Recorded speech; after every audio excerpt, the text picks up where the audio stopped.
बुद्ध भगवान एक गांव में उपदेश दे रहे थे। उन्होंने कहा कि हर किसी को धरती माता की तरह सहनशील तथा क्षमाशील होना चाहिए। क्रोध ऐसी आग है जिसमें क्रोध करने वाला दूसरों को जलाएगा तथा खुद भी जल जाएगा।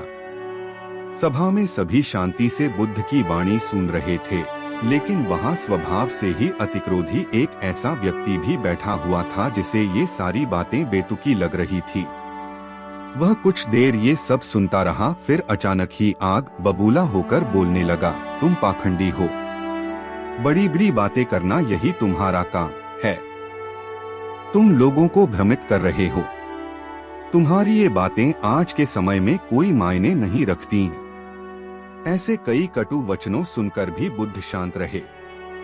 अपनी बातों से ना तो वह दुखी हुए, ना ही कोई प्रतिक्रिया की। यह देखकर वह व्यक्ति और भी क्रोधित हो गया और उसने बुद्ध के मुंह पर थूककर वहां से चला गया। अगले दिन जब उस व्यक्ति का क्रोध शांत हुआ तो उसे अपने बुरे व्यवहार के कारण पछतावे की आग में जलने लगा और वह उन्हें ढूंढते हुए उसी स्थान पर पहुंचा। पर बुद्ध कहाँ मिलते, वह तो अपने शिष्यों के साथ पास वाले एक अन्य गांव निकल चुके थे। व्यक्ति ने बुद्ध के बारे में लोगों से पूछा और ढूंढते ढूंढते जहां बुद्ध प्रवचन दे रहे थे वहां पहुंच गया।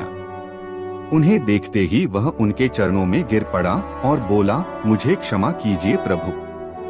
बुद्ध ने पूछा, कौन हो भाई, तुम्हें क्या हुआ है, क्यों क्षमा मांग रहे हो? उसने कहा, क्या आप भूल गए, मैं वही हूँ जिसने कल आपके साथ बहुत बुरा व्यवहार किया था।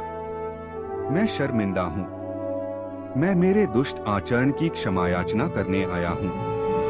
भगवान बुद्ध ने प्रेम पूर्वक कहा, बीता हुआ कल तो मैं वही छोड़कर आया गया और तुम अभी भी वही अटके हुए हो।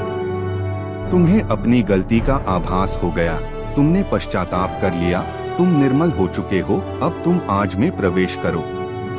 बुरी बातें तथा बुरी घटनाएं याद करते रहने से वर्तमान और भविष्य दोनों बिगड़ते जाते हैं। बीते हुए कल के कारण आज को मत बिगाड़ो। उस व्यक्ति का सारा बोझ उतर गया। उसने भगवान बुद्ध के चरणों में पड़कर क्रोध त्याग का तथा क्षमाशीलता का संकल्प लिया। बुद्ध ने उसके मस्तिष्क पर आशीष का हाथ रखा। उस दिन से उसमें परिवर्तन आ गया और उसके जीवन में सत्य, प्रेम व करुणा की धारा बहने लगी। मित्रों, बहुत बार हम भूत में की गई किसी गलती के बारे में सोचकर बार बार दुखी होते और खुद को कोसते हैं। हमें ऐसा कभी नहीं करना चाहिए। गलती का बोध हो जाने पर हमें उसे कभी ना दोहराने का संकल्प लेना चाहिए और एक नई ऊर्जा के साथ वर्तमान को सुदृढ़ बनाना चाहिए।